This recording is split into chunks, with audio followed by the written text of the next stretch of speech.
राधे राधे, हरे कृष्णा। स्वागत करती हूँ आप सभी का ज्ञान अनुसार में। तो आज हम जानेंगे कि अपने घर पर नियमित रूप से तुलसी महारानी की रोज पूजा कैसे करें और ऐसी कौन सी वस्तुएं हैं जो तुलसी माता को हम रोज अर्पित कर सकते हैं और ऐसी कौन सी वो चीजें हैं जो हमें रोज तुलसी महारानी को नित्य प्रतिदिन अर्पित नहीं करनी चाहिए, क्योंकि भूलवश या अज्ञानतावश हम कुछ ऐसी वस्तुएं भी तुलसी माता को रोज में अर्पित कर देते हैं जो उन्हें रोज अर्पित नहीं की जाती हैं।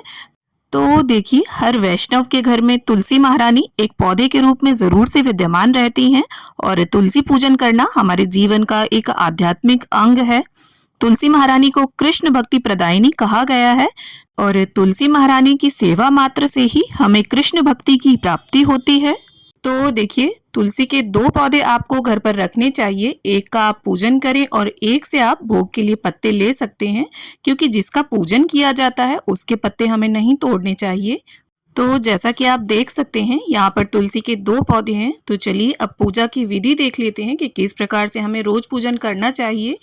तो जो सबसे ज़रूरी चीज़ है वो 1 लोटा शुद्ध जल तांबे के पात्र में हमें लेना है। और देखिए, अगर ताज़ा जल आता है आपके यहाँ तो आप ताज़ा जल भरें, और अगर स्टोर करके रखते हैं तो इस जल में गंगा जल ऐड कर लें। और इस तरह से ऊपर से हमें जल देना चाहिए, सिर्फ जड़ में जल नहीं दिया जाता, ऊपर से स्नान कराया जाता है तुलसी मैया को। और इस प्रकार से जल देने के बाद अगर आपके यहाँ गाय है और गाय का ताज़ा कच्चा दूध उपलब्ध है आपके पास, तो आप उसे ले सकते हैं। अन्यथा कुछ विशेष तिथियां जो होती हैं, जैसे पूर्णिमा, अमावस्या या फिर कार्तिक का महीना है, तो इन तिथियों में आप तुलसी महारानी को गाय का या जो भी दूध हो आपके पास उपलब्ध वो अर्पित कर सकते हैं। और दूध भी देखिए, आप देख सकते हैं इस प्रकार से आपको अर्पित करना है। और यहाँ पर देखिए, शालिग्राम भी मैंने विराजमान कर रखे हैं गमले में। और इसके बाद आप एक कटोरी गमले में रख दीजिए और वापस से हमें तुलसी मैया को जल सींचना है। तो देखिए, जिन तुलसी महारानी का आप पूजन करेंगे उसके पत्ते आप नहीं तोड़ेंगे, और लेकिन झड़े हुए जो पत्ते हैं उन्हें आप रख सकते हैं। और समय समय पर देखिए, तुलसी मैया के सिर से जो बोझ होता है मंजरी, उसको हटाते रहिए आप। और मंजरी हटाने के लिए आप कैंची का प्रयोग ना करें, अपने हाथों की मदद से आप तुलसी की मंजरी को हटाएं और इसे भगवान विष्णु के या उनके किसी भी स्वरूप को आप अर्पित कर सकते हैं। और इसके साथ देखिए, आप चाहें तो मंजरी से दूसरी तुलसी महारानी भी उगा सकते हैं। तो देखिए, तुलसी मैया का पूजन हर सौभाग्यवती स्त्री को अवश्य करना चाहिए, लेकिन तुलसी मैया को कोई भी सुहाग का सामान हमेशा नहीं चढ़ाया जाता रोज में। केवल कार्तिक माह के शुक्ल पक्ष में जब देवउठनी एकादशी आती है और उनका विवाह होता है, तभी उन्हें सिंदूर अर्पित किया जाता है। उसके अलावा रोज के दिनों में आप उन्हें रोली अर्पित कर सकते हैं। यहाँ पर मैं तुलसी मैया को रोली अर्पित कर रही हूँ। इस प्रकार से 5 बार 7 बार आप उनके पत्तों में रोली लगा सकते हैं। और उंगली में लगी हुई रोली को आप प्रसाद रूप में अपने माथे पर लगा लें। आप अगर चाहें तो उन्हें चंदन भी अर्पित कर सकते हैं, अक्षत अर्पित कर सकते हैं, लेकिन मैं यहाँ पर सिर्फ रोली अर्पित करती हूँ। तो इस प्रकार से देखिए, जो सबसे जरूरी चीज है वो है उन्हें जल अर्पित करना और शाम के समय एक शुद्ध देसी घी का दीपक अर्पित करना। और अगर आप कार्तिक स्नान कर रहे हैं तो देखिए, ब्रह्म मुहूर्त में ये स्नान होता है, तो अंधेरे में आप उन्हें सुबह के समय भी यानी ब्रह्म मुहूर्त में भी एक शुद्ध देसी घी का दीपक अर्पित कर सकते हैं। और देखिए, तुलसी मैया की रोज परिक्रमा करनी जरूरी नहीं होती। कुछ विशेष तिथियों में जब हम उनकी पूर्ण रूप से पूजा करते हैं तब परिक्रमा की जाती है, जैसे सभी सामग्री अर्पित की, भोग अर्पित किया, उनका श्रृंगार वगैरह किया, तब परिक्रमा की जाती है। तो इस प्रकार से हमने ये जो कटोरी रखी थी, इसमें ये जो जल गिरा है, इसे सभी जन प्रसाद रूप में ले लेंगे। अब अगर आपके पास फूल हैं तो आप वो चढ़ा दें, वरना रोज में फूल चढ़ाने कोई ज़रूरी नहीं होते।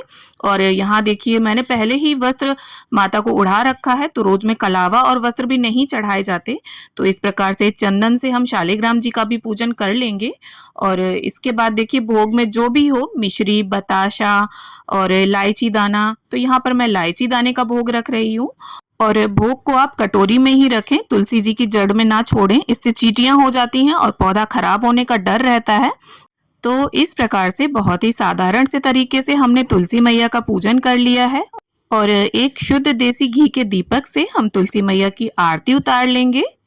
तुलसा महारानी नमो नमो, हरि की पटरानी नमो नमो, पन भोग रखे हरि आंगे, बिन तुलसा प्रभु एक न भावै, नमो नमो। तो इस प्रकार से अब हम हाथ जोड़कर तुलसी मैया से क्षमा याचना कर लेंगे कि अगर अज्ञानतावश कोई हमसे भूल हो गई हो तो माँ हमें अपना बालक समझकर क्षमा करें। अब देखिए, सुबह के पूजन के साथ साथ शाम के समय तुलसी मैया पर हमें एक घी का दीपक जरूर अर्पित करना चाहिए। और अगर आपको गाय का घी मिल जाता है तो आप उसी का दिया प्रज्वलित करें, वरना जो भी घी हो आपके पास आप उसका दिया लगाएं। और यहाँ पर देखिए, ये तुलसी गमला बड़ा है तो मैंने दीपक यहीं पर रख दिया है। अगर आपका तुलसी का गमला छोटा है तो आप दीपक को नीचे रखें, क्योंकि छोटे गमले में तुलसी के पत्तों का जलने का डर रहता है। और देखिए, दीपक भी आप पर डे सेम दीपक रखें, दीपक को भी बार बार चेंज ना करें। तो इस प्रकार से तुलसी जी की रोज की ये बड़ी ही सरल सी पूजा होती है। विधि विधान से हमें कुछ विशेष तिथियों में ही पूजा करनी होती है। तो उम्मीद करती हूँ वीडियो आप सभी को पसंद आए। वीडियो अगर अच्छी लगे तो इसे लाइक करें, शेयर करें। और हम महिलाएं सनातन धर्म के व्रत, तीज त्योहार कैसे मनाती हैं, उनमें पूजन कैसे करती हैं, ये जानने के लिए चैनल को सब्सक्राइब जरूर कर लें। तो मिलते हैं अगली बार एक नए वीडियो के साथ। तब तक के लिए हरे कृष्णा, राधे राधे।